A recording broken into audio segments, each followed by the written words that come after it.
Signori, in questo video vi presentiamo la nostra camera con cabina armadio nascosta, la nostra camera modello Lila, la camera modello Lila di Midarte.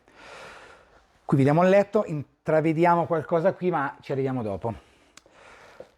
Una premessa che faccio sempre è: non è mai semplice inventarsi o svecchiare il concetto di camera da letto. Quasi sempre c'è un letto con una testata imbottita o imbottata in legno, un comodo e comodini, un armadio, ma il layout della camera è più o meno sempre lo stesso. Noi cerchiamo sempre di innovare. Qui vediamo un letto posizionato un po' in diagonale, quindi il letto leggermente storto, perché ci piace, perché ci permette di agevolare i passaggi ed eventualmente le aperture. Molto spesso in questa posizione c'è una porta finestra. Il fatto che il letto è un po' storto mi agevola raggiungere il letto, ma mi agevola anche le aperture. Qui vediamo una testata imbottita dalla forma asimmetrica. Molti clienti ci chiedono ancora una testata su cui appoggiarsi per leggere. Questa è la nostra interpretazione. Se preferite una forma più simmetrica si può modificare, le abbiamo. Vediamo dei comodini sospesi, è una struttura molto leggera, molto morbida. Le forme curvate sono la nostra firma, c'è poco da spiegare. Intravediamo anche il letto che sembra sospeso. In realtà il trucchetto è che noi realizziamo il contenitore, che è sempre molto utile, ma ci piace realizzarlo leggermente più piccolo rispetto al profilo esterno del letto. Ne otteniamo diversi vantaggi. L'estetica insomma è qui da vedere, sembra sospeso il letto, non ho problemi di spigoli, quindi io non ho il rischio di infortuni, e agevola anche un po' i passaggi. Ma adesso arriviamo alla parte un po' più interessante di questa camera da letto. La cabina armadio è un sogno di tutti. Per accedere a una cabina armadio in genere si realizza una porta o battente o scorrevole. Noi abbiamo inventato questo, il nostro armadio della forma curvata, che per metà è un armadio contenitore, quindi sfruttabile, con anche il sopraporta utilizzabile, e qui abbiamo invece il nostro accesso alla cabina armadio vera e propria, costruita dietro al nostro letto. L'effetto wow qui nel nostro showroom, quando arrivano i nostri clienti, è sempre garantito, ne siamo sempre orgogliosi. Qui vorrei spiegare brevemente, quali sono le caratteristiche delle nostre cabine armadio. Attenzione, non sono degli armadi senza le antine. Con le nostre forme arrotondate, che sono la nostra forza, riusciamo a sfruttare molto bene gli angoli, lo vediamo qui. Abbiamo un accesso agli abiti molto comodo, anche l'effetto grafico delle curve è sempre piacevole. Vive molto bene soprattutto negli spazi piccoli. Dopo arriviamo anche a parlare anche di misure.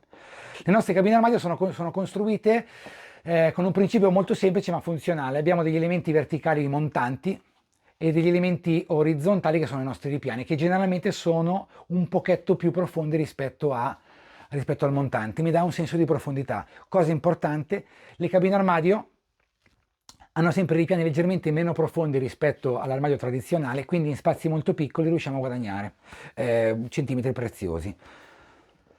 La parte superiore, ecco un'altra cosa molto importante: generalmente le cabine d'armadio non arrivano mai a soffitto, rimangono più bassi di una ventina di centimetri, si crea anche qualcosa di più, si crea un vano molto utile per poter riporre scatole o comunque il cambio di stagione, e quindi è tutto dello spazio extra guadagnato.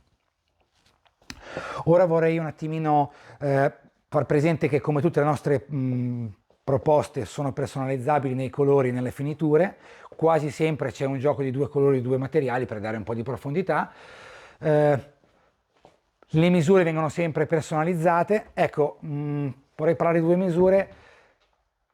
Generalmente una camera di questo tipo necessita di uno spazio di poco meno di 4 metri in questo senso, per 4 in profondità, quindi praticamente una camera abbastanza comune. Questa qui esposta è leggermente più profonda, però abbiamo l'esigenza di avere più spazio nel nostro showroom. Parliamo leggermente anche di architettura brevemente. Noi ci occupiamo chiaramente di progettare e realizzare gli arredi, ma ci occupiamo di architettura a 360 gradi, quindi gestiamo, diciamo, l'illuminotecnica, le controsoffittature, eventuali piccole opere, diciamo, di ristrutturazione abitativa. Qui per esempio c'è una nicchia dove si intravede chiaramente una cabina armadio. Ripeto, questo è il nostro showroom. Quasi sempre a casa del cliente la parete sopra il letto viene valorizzata da una carta da parati, da uno specchio, da un gioco di mensole. L'illuminazione oramai quasi sempre a LED, quindi con una cascata di luce o degli inserti in sasso, come spesso facciamo nei nostri allestimenti. Signori, nella descrizione troverete anche dei rimandi a una pagina del nostro sito in cui parliamo di prezzi, le costi di realizzazione è molto importante, leggetevela, vi consiglio di leggerla. Seguiteci sul nostro canale, quindi guardate altri nostri video con tante proposte innovative per arredare casa. Iscrivetevi al nostro canale, venite a vedere le nostre proposte nel nostro showroom. Direi che è tutto, grazie, al prossimo video.